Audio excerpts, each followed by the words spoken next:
Mitos y leyendas de nuestra América. ¿Me acompañan? Soy Jenny de Bernardo.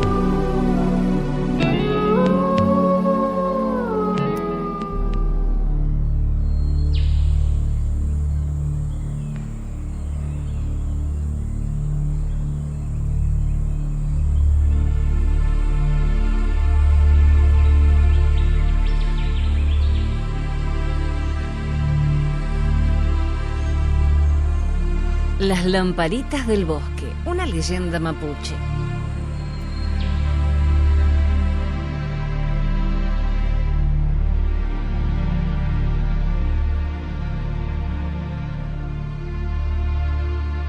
En una profunda caverna, cerca del cráter de un volcán, vivía el gran brujo, atormentado por sus maldades.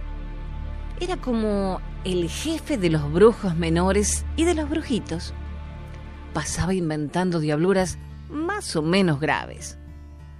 La gente de los valles le tenía miedo porque creían que era el causante de todas sus enfermedades y de la muerte de sus rebaños de llamas y guanacos y de sus aves de corral. Muchas veces sucedían desgracias de las que el brujo era inocente, pero de todas maneras él y solo él sembraba la mala suerte en los campos. Para tenerlo contento, le dejaban fuera de sus casas cántaros llenos de mudaí, una especie de chicha que al brujo le encantaba. Cuando la noche estaba más oscura, solía bajar de la cumbre montado en una ventolera. Al pasar por lo más espeso del bosque, encendía miles de lamparitas rojas con el fuego que traía del volcán. Y así no perdía el camino de vuelta. «Vendré muy borracho», murmuraba para sí, «y las luces me guiarán hasta mi caverna». El brujo no se medía para tomar. Vaciaba jarro tras jarro de chicha hasta que no se daba cuenta ni por dónde andaba. Era la única manera de olvidar todas las maldades que hacía y la rabia que se le retorcía como culebra en el corazón. Esta rabia no tenía explicación. Tal vez fuera la semilla de su propia brujería. El mudaí lo hacía volar dulcemente en torno a las rucas y cantaba unas canciones muy tontas y desafinadas. «Soy un gorgorito que se lleva el viento y tengo cosquillas de puro contento». Hasta los niños envueltos en sus mantas despertaban y se reían del brujo.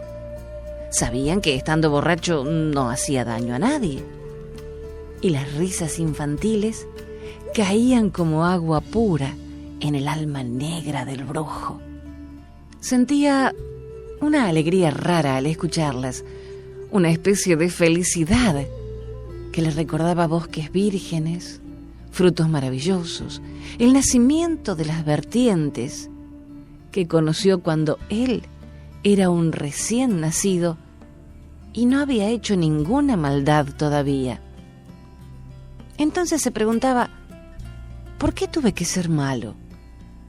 Ay, mi madre fue una serpiente y mi padre un diablo. ¿Qué otra cosa podía ser yo sino un malvado brujo? Y luego añadía con una sonrisa lagrimosa, pero nací bueno, lo recuerdo. Y como los borrachos pasan de la risa al llanto sin motivo, el brujo se ponía a llorar sin consuelo y regresaba con lentos bamboleos a su casa. Y en el camino de vuelta olvidábase de apagar las lamparitas que dejara colgando de los ramajes, igual que campanillas. Así, durante casi todo el año, la selva lucía hermosas luminarias, hasta que llegaba el invierno con sus lluvias interminables. Una a una, las luces se iban apagando. Y el brujo, al no tener guía, se ponía a dormir todas sus borracheras en el corazón caliente del volcán. los hombres y los animales descansaban de males y terrores. De este modo pasaron muchos soles y lluvias, y el brujo, con su mala voluntad, se puso más y más perverso. También se puso más tonto. Y un tonto malo y poderoso es el peor azote que pueden tener los hombres y los seres de la naturaleza. Y sucedió que un año llovió más de la cuenta y el verano se atrasó. El brujo tuvo que esperar para encender sus lámparas, y como le hacía falta su bebida favorita, se puso de un genio espantoso. Aullaba en la cima de la montaña, arrojando piedras y cenizas. Su amigo, el gigante Cherubbe, hacía otro tanto, lanzando lava y agua hirviendo a los valles y robando niñas pequeñas para comérselas. Cuando por fin llegó el buen tiempo, hubo más lamparitas que otras veces en el bosque, y el brujo, al no encontrar toda la bebida que necesitaba para apagar su tremenda sed, se vengó de los campesinos enterrando sus dedos negros en las siembras de papas. ¡Qué peste más terrible!, se quejaban las mujeres al recoger las cosechas y encontrar las papas podridas. ¿Qué comeremos este año? Y pensaban en sus niños que pasarían hambre. Se reunieron los jefes y dueños de las tierras para decidir qué hacer con el malvado brujo. El más joven dijo: dejémosle el mudaí junto a los matorrales. Nosotros estaremos escondidos ahí y cuando esté borracho le damos la paliza, a ver si así no regresa. Algunos dijeron que sí y otros que era muy peligroso apalear al brujo, porque podía convertirlos en ranas o en peces y hasta en piedras, gritó otro más miedoso. El de mediana edad aconsejó: le pondremos algo amargo, como el natre en la chicha, una hierba que le dé dolor de estómago y le quite para siempre las ganas de tomarla. Pero también hubo razones en contra. Al no hallar la bebida de su gusto, podría vengarse de manera terrible, robando los animales o matándolos. Entonces habló el más anciano: creo que tendremos que juntarnos todas las criaturas de la tierra para ganarle al gran brujo del demonio. Quiero decir que tenemos que reunirnos con nuestros animales protectores del aire, de la tierra y del agua. Y también será necesario invocar a los buenos espíritus de las selvas. Entre todos, tal vez podamos echarlo para siempre de nuestros valles.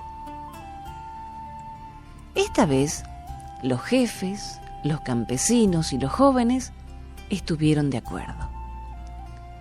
La violencia nunca es la solución, concluyó el anciano. Un golpe acarrea tarde o temprano otro golpe, pero actuar unidos y con astucia traerá un buen final. Cada familia se preocupó de hablar con su animal protector, y unos acudieron a las colinas para conversar con el guanaco, y otros a las selvas para hablar con el puma.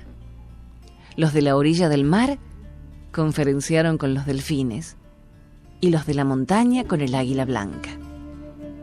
Los que habitaban cerca de las selvas se internaron para comunicarse con los espíritus de los árboles, cuyos pensamientos son profundos como raíces y amplios como sombras. El espíritu del canelo aconsejó lo más sabio: el brujo de la montaña necesita sus lámparas para no perderse en la espesura de la selva. Si se las quitamos, no podrá atravesar los bosques y no sabrá encontrar los senderos hacia los valles. Solo así nos dejará en paz. Los hombres y los animales consideraron que el canelo había dado la solución mejor y más sencilla, y además no encerraba ninguna violencia. Enseguida se pusieron a planear lo que cada uno tendría que hacer para arrebatar al brujo sus lamparitas. Los campesinos juntarían cientos de jarros de chicha para emborracharlo por largo tiempo. Después de mucho beber, el brujo regresaría a través del bosque tan mareado y cegatón que sería muy fácil confundirlo. Y cada hombre, cada niño y animal escondería una de las brillantes luces, dejando al malvado a oscuras para siempre. Ese mismo día, las mujeres y las niñas se pusieron a fabricar grandes cantidades de la bebida favorita del brujo. Jarros y jarros de greda se pusieron a fermentar, y el olor del mudai llenaba el aire y se lo llevaba el viento hacia la montaña, porque el viento también quiso participar en la guerra contra el que hacía tanto daño. En torno a cada ruca se alinearon los cántaros hasta los bordes. Allá en su gruta, el brujo, aún dormido, empezó a oler el agrio perfume con que el viento le hacía cosquillas, envolviéndolo de la cabeza a los pies. No tardó en despertar sediento. ¡Qué olores suben del valle! ¡Ah! Esos infelices aprendieron bien la lección que les di al pudrirles sus cosechas de papas. Llevaré un buen fuego para mis lámparas, porque esta vez sí que la borrachera será grande. Pidió a su amigo el cherube que le prestara una de sus teas y a cambio él le traería una indiecita para la comida. ¿Qué más quería el gigante? Entonces bajó el brujo agitando su fuego como bandera, de modo que los que estaban esperándolo se pusieron alerta. Encendió lámparas iluminando cada sendero del bosque para tener seguras las huellas a su regreso. Y luego se dirigió hacia los cientos de cántaros que rodeaban las rucas. «Nunca he probado un mudai tan delicioso como este», exclamó el brujo, tragando sin parar. «La próxima vez apestaré todos los manzanos, porque veo que da resultado el maltrato». Ni por un instante se le pasó por la cabeza que tanto jarro pudiera ser trampa. Poco antes del amanecer, cuando la noche es más oscura y tranquila, porque todos los seres, aún los nocturnos, reposan, el brujo inició su regreso, olvidando, por cierto, la indiecita prometida al cherube. A medida que se internaba en el bosque, iban desapareciendo una a una las lamparitas que dejara encendida. «Vaya, ¿qué pasa con mis luces?», dijo con una voz que parecía salirle de las orejas, tan mareado se sentía. Unas ligeras risas y murmullos sonaron aquí y allá. «¿Quién se ríe? Ya verán», aulló furioso, dándose encontronazos con las ramas. Los guanacos escondieron las luces detrás de sus cabezas, los venados entre sus astas, los pumas con sus anchas patas, las águilas con sus alas, los hombres bajo sus mantas, y los niños huían por todas partes como luciérnagas risueñas, llevando entre sus manos una radiante lamparita. Hasta las truchas de los riachuelos jugaron a beberse los reflejos, iluminándose en el agua como fuegos fatuos. El brujo suplicó que le devolvieran sus luces, dándose cuenta de que si conseguían arrebatárselas, estaba perdido. Pero los espíritus protectores se negaron, porque no se puede creer en las promesas de un borracho. Solamente logró que los pensamientos de los árboles guiaran hasta su gruta, donde, a pesar de su derrota y la rabia que le hervía en la cabeza, cayó al suelo, echando humos alcohólicos por boca y orejas. Nunca más Pudo bajar a los valles a hacer daño a los hombres y a las criaturas humildes. Nunca más el cherube le prestó una tea de fuego por no haberle llevado una indiecita. Pero aquellas luces que entre todos le quitaron vuelven a iluminar cada año los senderos. Y son las flores del copihue que cuelgan de los ramajos de la selva como campanitas.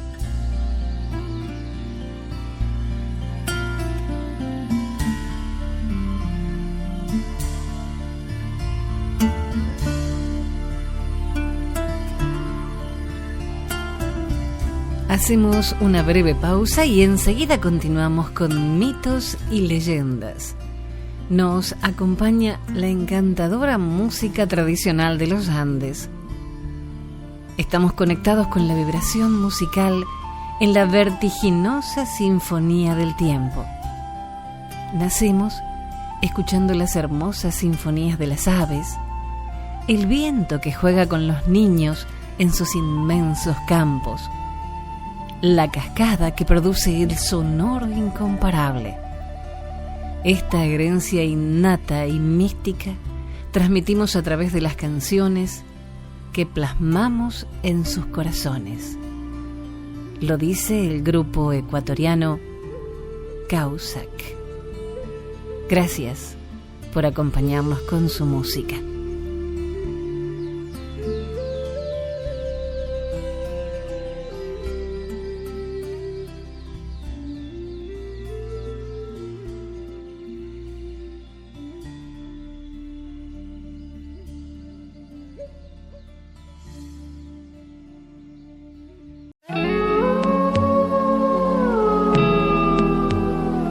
Continuamos compartiendo mitos y leyendas de nuestra América.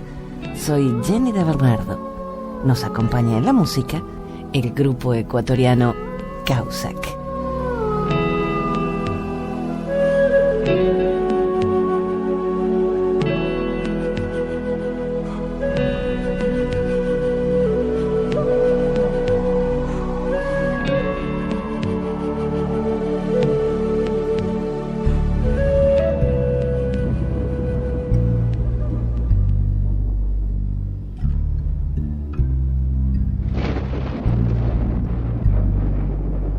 Belleza del mundo.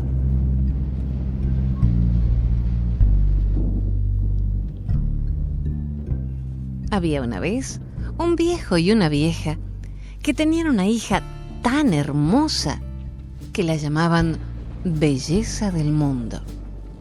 La vieja era adivina y hechicera. Un príncipe que andaba de viaje llegó un día a la casa y al conocer y tratar a Belleza del mundo, quedó prendado de la niña y la pidió a los padres para casarse con ella. Los padres se opusieron porque preferían dedicarla a las artes de la madre. Pero como la niña quería también al príncipe, que era virtuoso y valiente, tuvieron que consentir. El día de la boda, Belleza del mundo dijo al príncipe que sus padres pensaban matarlos esa noche y que solo se salvarían huyendo. Se pusieron de acuerdo para la fuga. A la hora de dormir, se fueron a su alcoba y fingieron acostarse. «Vete al corral», dijo la niña al príncipe. «Ensilla el caballo overo que hace una legua por tranco y con un cuchillo desgarrona la chancha negra que hace 2 leguas». Dejó 3 gotas de saliva para que contestaran por ella cuando la hablaran y llevó por todo equipaje una polvera, un peine y un espejo. Abandonaron la casa con el mayor cuidado para no ser descubiertos. Al rato la vieja sobresaltada dijo a su marido: «Viejo, Belleza del mundo se nos va». «¿Cómo crees que puede irse sin que la veamos?», contestó él. «Llámala». La vieja llamó a Belleza del mundo. La primera gota de saliva contestó: «Señora». Pasaron unas horas y la vieja volvió a decir llena de inquietud: «Viejo, Belleza del mundo se nos va. No, vieja, ¿cómo puede irse? Llámala y verás que aún está despierta. Belleza del mundo, llamó la vieja. Y la segunda gota de saliva contestó, señora. Se quedaron tranquilos nuevamente, pero al amanecer la vieja desesperada volvió a decir, viejo, estoy segura de que Belleza del mundo se nos va. Y la llamó otra vez. La última gota de saliva casi seca respondió débilmente, señora. Segura de saber lo que había ocurrido, la vieja salió de su habitación, revisó la alcoba y el corral y volvió gritando, ¿no te decía, viejo confiado? Han huido con el caballo overo y han desgarronado la chancha para que no los podamos seguir. Vete en ella que algo corre todavía y tráemelos en cualquier forma. Ya me las pagarán. Salió el viejo en persecución de los fugitivos. Los jóvenes habían recorrido buena parte del camino cuando Belleza del mundo dijo a su compañero, ¿ves aquella nubecita de polvo? Es mi padre que nos persigue. Cuando nos alcance, haremos del caballo una planta. Yo me convertiré en una flor y tú en un picaflor. Si mi padre quiere cortar la flor, pícale un ojo a la chancha y no la dejes arrimarse. Cuando llegó el viejo, al ver aquella flor tan preciosa, quiso cortarla. Pero el picaflor dio un picotazo en un ojo a la chancha que corcoveó y no quiso seguir. El viejo tuvo que volverse. Cuando el viejo contó a la vieja lo que había pasado, ella le dijo, ¡qué poco vivo eres! La planta era el caballo, la flor Belleza del mundo y el picaflor el joven. Vuelve a seguirlos. De cualquier modo me los tienes que traer. Cuida que no te engañen otra vez. El viejo partió nuevamente. Belleza del mundo lo vio desde lejos y le dijo a su compañero, mi padre vuelve. Seguramente mi madre le ha explicado todo y le ha dado instrucciones para que nos descubra. Cuando esté cerca, haremos del caballo una iglesia. De sus pelos, los fieles, yo me convertiré en una virgen y tú en un sacerdote. Si algo pregunta, tú dirás, Santa María, yo no he visto nada. Llegó el padre y preguntó al sacerdote, ¿no has visto pasar por aquí un joven montado en un caballo overo que lleva una niña a las ancas? El sacerdote, imitando la entonación con que se dice la misa, contestó, Santa María, yo no he visto nada. Y todos los fieles lo repitieron en coro. Convencido el viejo de que habían tomado otro rumbo, se volvió. Cuando le contó a la vieja todo lo ocurrido, ella le dijo, ¡ay, viejo, te engañaron nuevamente! La iglesia era el caballo y sus fieles los pelos, la Virgen Belleza del mundo y el sacerdote el joven. Yo iré, a mí no me podrán burlar. La vieja montó en la chancha que casi había sanado de sus heridas y corría con mayor velocidad. La niña la vio a gran distancia y le dijo a su compañero, es mi madre la que nos sigue ahora. Tendremos que defendernos con más inteligencia. Cuando estuvo cerca le tiró el polvo y una niebla espesa le cortó el camino. La vieja dio tantas vueltas e insistió tanto que al fin pudo pasar. Alcanzó otra vez a los fugitivos y la niña le tiró el peine. Se formó un pencal tan enlazado de espinas que la chancha se resistía a entrar, pero la vieja perseveró tanto que al fin pudo cruzarlo. Al alcanzarlos por tercera vez, la niña dijo al príncipe, cuando llegue mi madre, formaremos una laguna. Tú y yo nos transformaremos en patitos y nadaremos en ella. Nos tirará 3 bolas mágicas. Si con alguna nos toca, nos perderemos. Si podemos evitarlas, venceremos su poder y nos dejará en paz. Cuando la vieja creyó tenerlos en sus manos, la niña tiró el espejo que se convirtió en una gran laguna y ellos se transformaron en patos. no pudo penetrar en la laguna por su profundidad. Tiró entonces sus 3 bolas mágicas y las 3 veces los patitos pudieron hundirse tan rápidamente que ninguna bola los tocó. Sintiéndose derrotada, la vieja gritó a su hija: «Anda, ingrata, que el que te lleva te olvidará». Y se volvió. Los 2 jóvenes, contentos de haber triunfado en aquella aventura, siguieron su camino. Ya en las afueras de la ciudad donde vivía el príncipe, quiso él adelantarse para explicar a sus padres todo lo sucedido y hacer preparar un digno recibimiento para su esposa. De común acuerdo llegaron al ranchito de una viejecita muy pobre. La viejecita los recibió cariñosamente y la niña se hospedó allí. Belleza del Mundo le pidió al príncipe al despedirlo que no se dejara abrazar por nadie si no quería olvidarla. Él se lo prometió. Llegó el príncipe al palacio y sus padres salieron a recibirlos jubilosos, pero él no permitió que lo abrazaran.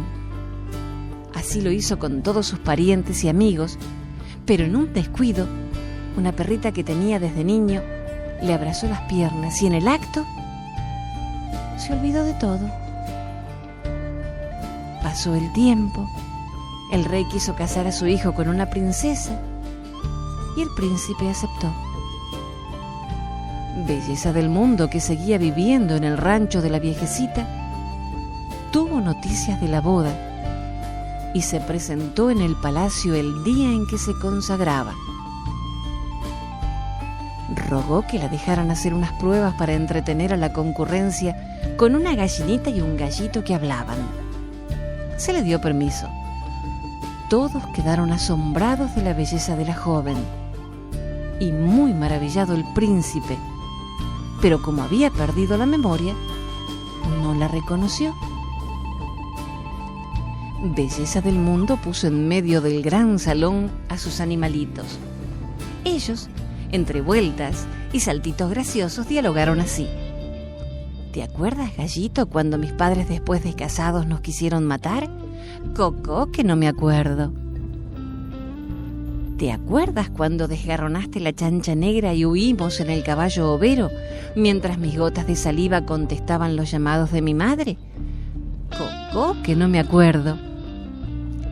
¿Te acuerdas, gallito, cuando nos perseguía mi padre y para engañarlo convertimos en planta al caballo y nosotros nos transformamos en flor y en picaflor? Cocó, que no me acuerdo. ¿Te acuerdas, gallito, cuando nos alcanzó mi madre y yo tiré el polvo que formó una niebla espesa, pero que ella atravesó? Cocó, que no me acuerdo. ¿Te acuerdas, gallito, que por tercera vez casi caímos en las manos de mi madre? Yo tiré el espejo que se volvió una laguna.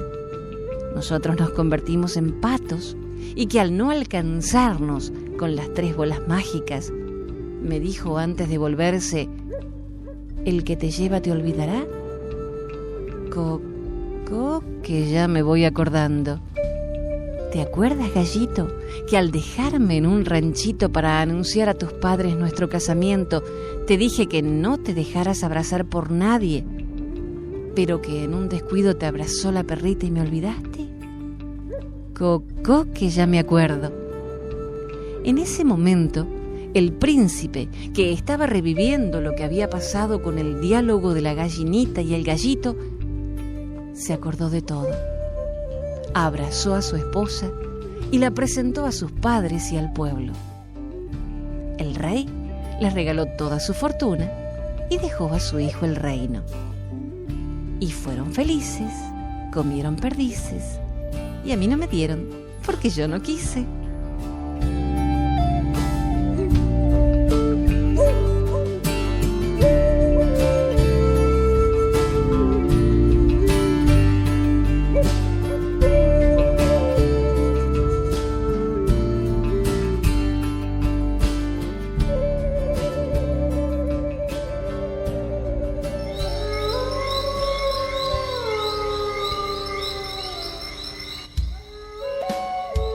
El hambre del hombre, una leyenda toba.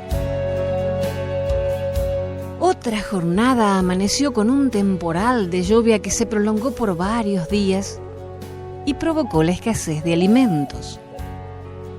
La oscuridad no les permitía a los tobas conseguir comida.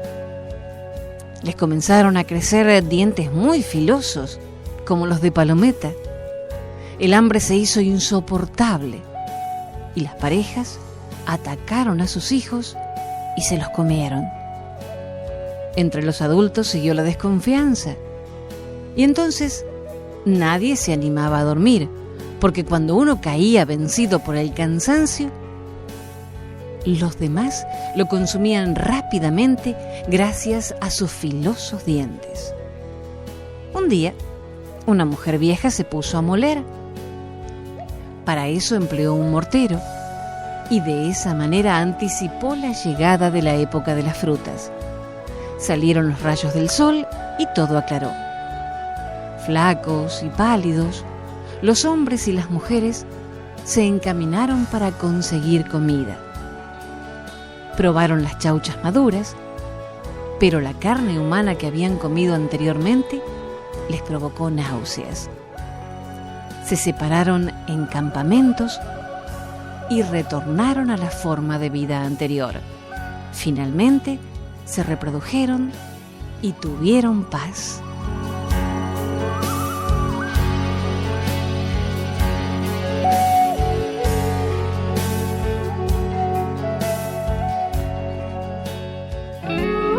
Hasta el próximo relato. Soy Jenny de Bernardo.